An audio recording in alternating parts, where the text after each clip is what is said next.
bienvenidos a Salud es Más. Estamos un día más aquí, hoy hablando con Manuel Lozano, que es ginecólogo del Hospital Quirón Salud, Málaga, especialista en oncología ginecológica, cirugía ginecológica y endometriosis, para hablar con él de cánceres ginecológicos. ¿Qué tal, Manuel?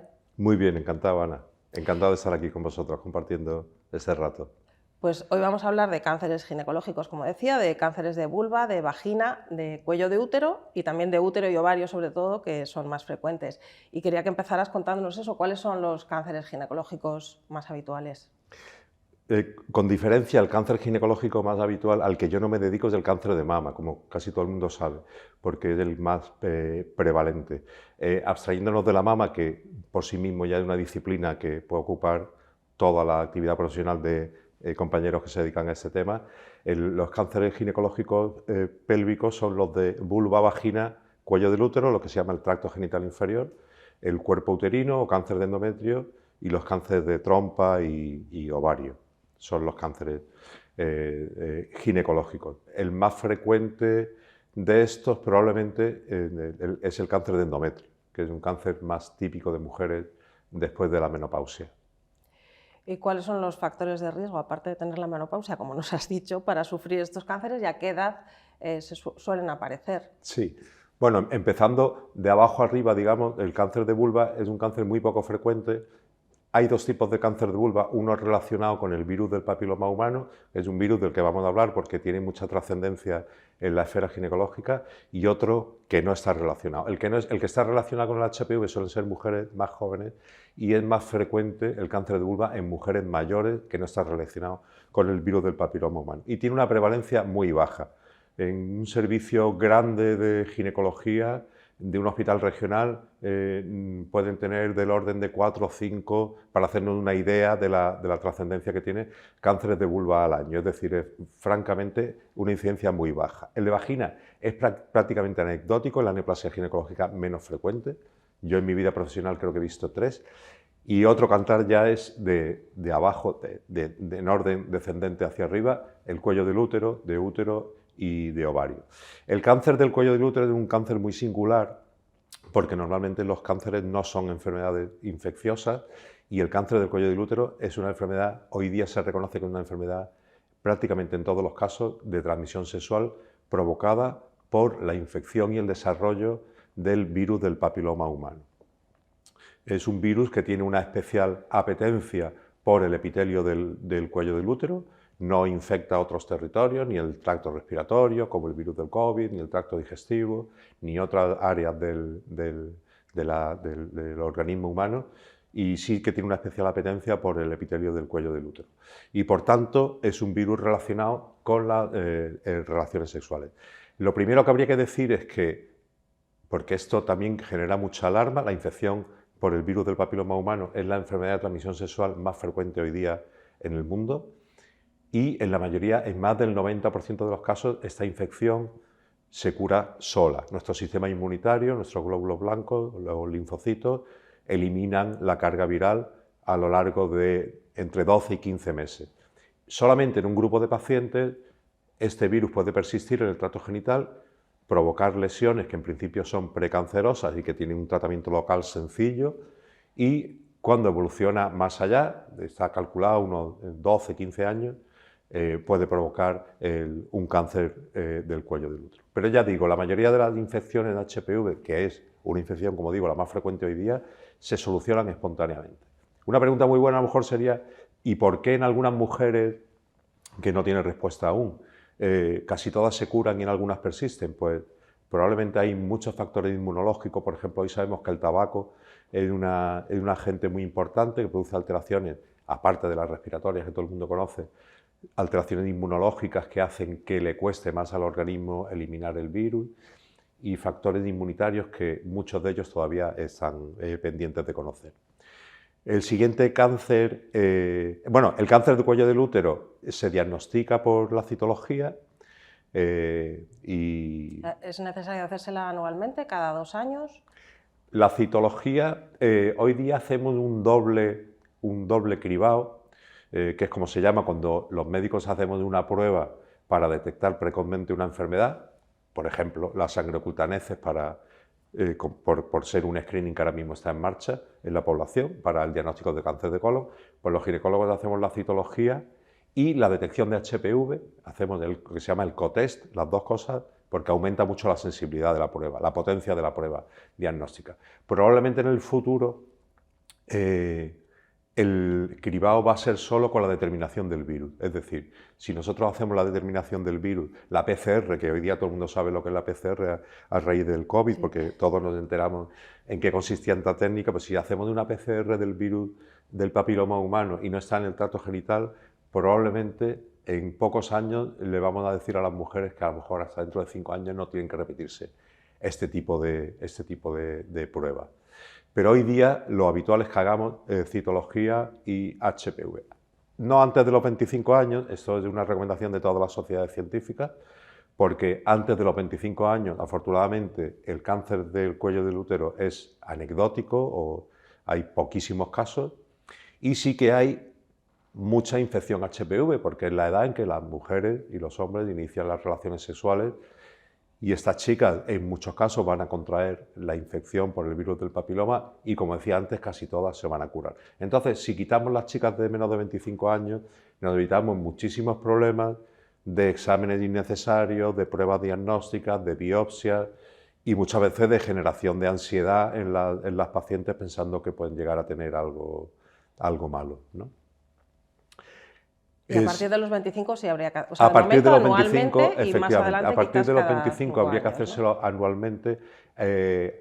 A los 30 haríamos citología y determinación del virus del papiloma humano y si tenemos las dos pruebas negativas, como el cribado está, cada comunidad autónoma lo organiza más o menos de una manera, pero no es ninguna cosa aventurada decir que con una citología y una determinación de HPV negativo, a los 30 años se le puede decir a la mujer que hasta dentro de 5 años no es necesario que se cribe para el cáncer del cuello del útero. ¿Eso ahora mismo se puede hacer así? Esto ahora mismo ya se puede hacer, sí. Lo que pasa es que como los cribados son políticas de las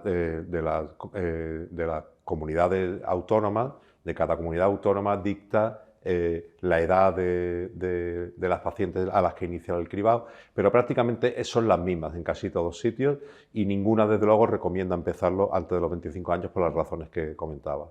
Y me ibas a hablar también del cáncer de ovarios, que no sé si tiene unos factores de riesgo, que además es un cáncer que muchas veces se diagnostica tarde. ¿Y cómo se diagnostica? ¿Qué factores de riesgo hay?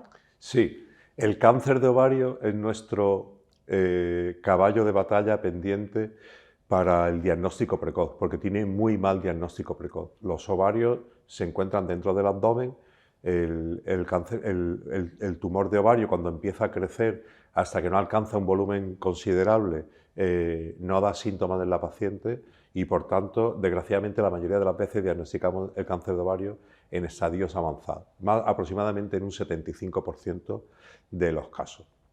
Bien es cierto que los ginecólogos disponemos como herramienta en cualquier consulta de ginecología hoy día de un ecógrafo, se han convertido un poco en nuestras manos, un ecógrafo con sonda transvaginal que hace que podamos ver muy bien el aparato genital y hacemos ecografía a todas las mujeres, por lo menos en España. En otros países a lo mejor menos, pero en España sí que hay tradición de hacer ecografía siempre en una consulta ginecológica y ahí sí que podemos ver tumores de ovario en estadios iniciales. Pero desgraciadamente, en la mayoría de las ocasiones, el cáncer de ovario se diagnostica tarde, porque además tiene una diseminación que llamamos peritoneal, es decir, se extiende por la superficie del abdomen por dentro, de la capa que recubre las vísceras y el intestino, y esa es la vía de propagación del cáncer de ovario. ¿Eso a pesar de que se hagan revisiones anuales?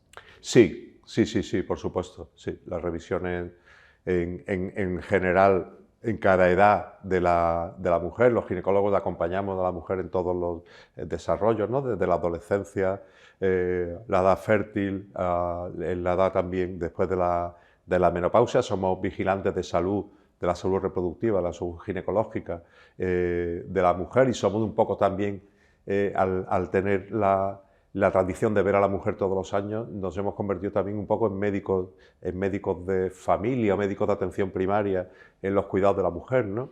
Y sí que se ha instaurado en la población, gracias a la citología, que tiene ya muchísimos años, los ginecólogos hemos conseguido que la mujer vaya a vernos prácticamente cada año, ¿no? Sí, Cosa que han conseguido, si te fijas, los odontólogos, los dentistas, los urólogos lo van consiguiendo con mucha dificultad sí. en los varones, ¿no? Que tendríamos que tener más conciencia de esto, pero afortunadamente los ginecólogos, a raíz de la citología, que ha salvado muchísimas vidas a lo largo de la historia, conseguimos inculcar en la población la necesidad de revisar la mujer todos los años su salud ginecológica. ¿Y hay algunos factores de riesgo para tener un cáncer de ovario o se puede prevenir de alguna manera? En realidad no. Hay algunos factores de riesgo familiares de algunas mutaciones genéticas, de alteraciones en nuestro DNA que nos pueden predisponer a tener mayor riesgo que la población general de tener un cáncer de ovario, normalmente asociado también al cáncer de colon o al cáncer de mama, pero son muy pocos, tanto por ciento del cáncer de ovario. Podríamos hablar de menos del 10%. El resto de los cánceres de ovario hay factores de riesgo o factores de protección, por ejemplo, el tener la menarquia, la primera regla, las chicas muy jóvenes o una menopausia tardía, quiere decir que el ovario ha estado ¿A partir de qué edad más se consideraría años. muy joven y una menopausia tardía? Si puedes. Sí, concretar la edad media de la menopausia en España son los 52 años, ¿no? Digamos que una menopausia tardía pues sería a partir de los 54 o 55 años, ¿no? Y una menopausia precoz sería antes de los 45 años. Pero estos solo son factores de riesgo, ¿no? En realidad no tienen una prevención eficaz. Ha habido muchísimas estrategias de salud pública intentando aplicar programas, como sí que existe en el cáncer del cuello del útero con la citología, de diagnóstico precoz del cáncer de ovario, de cáncer de pulmón, en cáncer de colon sí que hay estrategias eficaces, pero en cáncer de ovario, desgraciadamente, como te comentaba, no. ¿Hay alguna edad típica de cáncer, o sea, para padecer un cáncer de ovarios, donde las mujeres deberían estar más atentas a las revisiones? La edad típica del cáncer de ovario, de la mayoría de cáncer de ovario, es a partir de la sexta década de la vida. Es cierto que hay cáncer de ovario en edad juvenil, en chicas jóvenes, entre los 20 y 30, y son tipos de cáncer de ovario poco frecuentes y mucho menos frecuentes. Pero la mayoría de los cánceres que llamamos epiteliales, cáncer epitelial seroso de alto grado, que es el cáncer típico de ovario, es una neoplasia, es un cáncer de la sexta década de la vida, quinta, sexta década de la vida. Bueno, ¿cómo se trata el cáncer de ovarios y si ha habido algún avance en los últimos tiempos? Porque ya hemos visto que en diagnóstico, pues desgraciadamente todavía no. El tratamiento del cáncer de ovario es, por el momento, porque el futuro nos puede deparar también nuevas dianas terapéuticas, clásicamente sabe que el cáncer lo tratamos con una triple aproximación, que es la cirugía, la quimioterapia y la radioterapia. La radioterapia hoy día prácticamente no tiene ningún papel en el cáncer de ovario, sí que lo tienen la cirugía y la quimioterapia. El primer tratamiento en condiciones normales, quiere decir que cuando la enfermedad la consideramos resecable, que la podemos quitar toda, es la cirugía. Esto es muy importante porque la cirugía del cáncer de ovario tiene que alcanzar lo que llamamos los ginecólogos una citorreducción óptima, quiere decir quitar toda la enfermedad macroscópica que el cirujano puede ver en el abdomen. Es el factor pronóstico más importante, poder hacer una cirugía en la que no dejemos ningún residuo tumoral. Una vez que la paciente se recupera de la cirugía, que a veces si los estadios son avanzados pueden ser cirugías pues digamos de alta intensidad o agresivas, la paciente pasa a hacer un tratamiento estándar con quimioterapia, con 2 drogas, que suelen ser 6 ciclos de tratamiento con quimioterapia. Y así ahí finaliza el tratamiento. ¿Cómo está ahora mismo la esperanza de vida en estas pacientes? Está muy asociada al estadio. Sabes que los médicos dividimos los tumores en estadios para tener una forma de entendernos y que tiene una significación pronóstica que van del 1 al 4, del estadio 1 al estadio 4, y como en todos los tumores, los estadios iniciales tienen un excelente pronóstico a largo plazo porque hemos pillado la enfermedad, digamos, muy a tiempo. El estadio 1 de cáncer de ovario, hablamos de él cuando la enfermedad está limitada al ovario, no ha salido, no se ha diseminado por el abdomen. Y en estadios avanzados, desgraciadamente, la esperanza de vida es menor. Es cierto que cada vez tenemos más herramientas terapéuticas. Las pacientes que se diagnostican en estadios avanzados frecuentemente recaen al cabo de los pocos años, 3 o 4 años. En ocasiones la enfermedad permite que la volvamos a operar y le volvamos a aplicar quimioterapia. Y hoy hay también otro tipo de drogas, de los inhibidores de la PARP, que es una enzima. ¿Inhibidores de la? Sí, de la PARPP, o la paribin y la paribin, son fármacos que ponemos de mantenimiento y hacen que se retrasen también las recaídas. Esto es la última gran novedad que ha habido en cáncer de ovario, y en el futuro, que ya está aquí, seguro que habéis oído hablar también de la inmunoterapia, que se va a incorporar a este trípode que hablamos de cirugía, quimioterapia, radioterapia. La inmunoterapia va a ser una disciplina o una herramienta importantísima para tratar los cánceres, ya lo es de hecho, y en cáncer de ovario se van publicando avances muy significativos en este sentido. En el futuro dispondremos de tratamiento de inmunoterapia que hoy día sobre todo es muy eficaz en cáncer de pulmón, en cáncer de riñón, en melanoma, y en ovario probablemente en 1 o 2 años vamos a tener resultados de drogas muy eficaces en cáncer de ovario, afortunadamente. Y en cuanto al cáncer de útero, ¿qué nos puedes decir de edades? El cáncer de útero, dentro de estos cánceres pélvicos que estamos hablando, en realidad es el más frecuente, con diferencia, ¿eh? Y este sí que tiene unos factores de riesgo establecidos, sí que tiene una edad que normalmente son mujeres después de la menopausia. ¿Qué factores de riesgo son los del cáncer de útero? Son todos aquellos factores de riesgo que lleven a un aumento de los estrógenos. Los estrógenos son las hormonas típicamente que produce el ovario en el cuerpo de la mujer. La obesidad es un factor de riesgo porque hace que haya una conversión de las hormonas del ovario, digamos, de más de tipo andrógeno a estrógeno en la grasa periférica.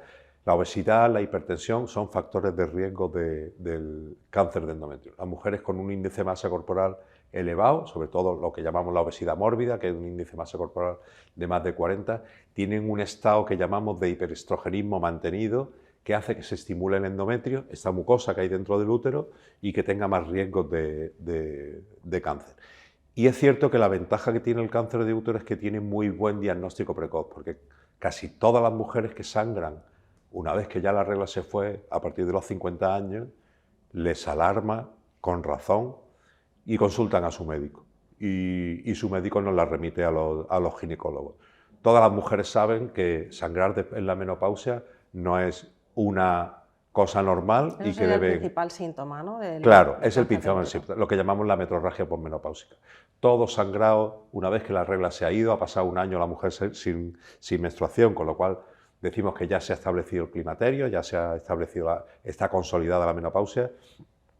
Todo sangrado fuera de este tiempo, después de la menopausia, lo tiene que investigar el ginecólogo, y lo primero que es chequear el endometrio, que esté todo bien. Hoy disponemos de herramientas diagnósticas de tipo endoscópico, igual que los digestivos hacen sus endoscopias digestivas, orales o por el intestino, por el recto. Nosotros hacemos las histeroscopias, que es un examen con una cámara por la vagina, nos metemos por el cuello del útero y vemos la cavidad endometrial. Y nos permite ver una zona anómala, tomar biopsias, y una herramienta terapéutica, diagnóstica y terapéutica de primer orden hoy día. ¿Y la operación se puede hacer también, cómo es? ¿Se puede hacer por laparoscopia? No sé, en sí, este tipo de cáncer y en el de ¿Del ovario? cáncer de útero? Sí, prácticamente todos los cánceres de útero lo hacemos por vía laparoscópica. El tratamiento quirúrgico del cáncer de útero, del cáncer de endometrio, implica quitar el útero, en la mayoría de los casos los ovarios y las trompas, a partir de los 45 años. Antes mujeres más jóvenes se pueden preservar. Y tenemos que hacer un estudio ganglionar. Igual que las señoras que tienen un cáncer de mama, todo el mundo sabe que hay que estudiar los ganglios de la axila, a ver si se ha extendido. En los tumores ginecológicos pélvicos, tanto en ovario, como en cervix, como en útero, tenemos que estudiar los ganglios linfáticos de la pelvis. Antiguamente o clásicamente esto se ha hecho con una extirpación quirúrgica de todo el paquete de ganglios alrededor de los grandes vasos, la arteria aorta y la arteria ilíaca, que esto es comunal. La arteria aorta es como la arteria principal del organismo, que se bifurca como las ramas de un árbol en dos grandes arterias, que ya van a los miembros inferiores. hay que remover los ganglios linfáticos de este territorio y afortunadamente hoy disponemos de una técnica que disponemos en el hospital que se llama la biopsia selectiva del ganglio centinela. Esto quiere decir que mediante la inyección de un colorante vemos cómo migra este colorante a un ganglio, que es la primera estación ganglionar del útero, y analizando ese ganglio sabemos ya si los ganglios están afectados o no, y le hemos hecho a la paciente una cirugía solamente de un ganglio de cada lado de la pelvis y no le hemos tenido que quitar todos los ganglios de esa zona. Con lo cual el tiempo quirúrgico es menor, la agresión quirúrgica es menor, los efectos secundarios de la extirpación de los ganglios, que esto se llama linfadenectomía, son menores y es desde luego un enorme avance para el tratamiento quirúrgico de los cánceres ginecológicos el disponer de ganglio centinela. Esto lo hacemos en cáncer de cuello del útero y en cáncer de útero. En cáncer de ovario está todavía probablemente lo haremos en cáncer de ovario inicial, pero todavía está en investigación, digamos. Muy bien, Manuel, pues para terminar me gustaría que dijeras algo a esas adolescentes o a esos padres de adolescentes que están pensando si vacunar a su hija del virus del papiloma humano, que es una vacuna incluida en el calendario y que es gratuita. Correcto. Pues sí, ese es un aspecto de salud importantísimo. De hecho, en los primeros inicios de la vacuna hubo mucha incertidumbre, muchas dudas de si había opiniones divergentes, incluso en la clase médica, que incluso en los propios médicos de familia, pediatras, ginecólogos, no sabían si esta vacuna iba a ser eficaz. Había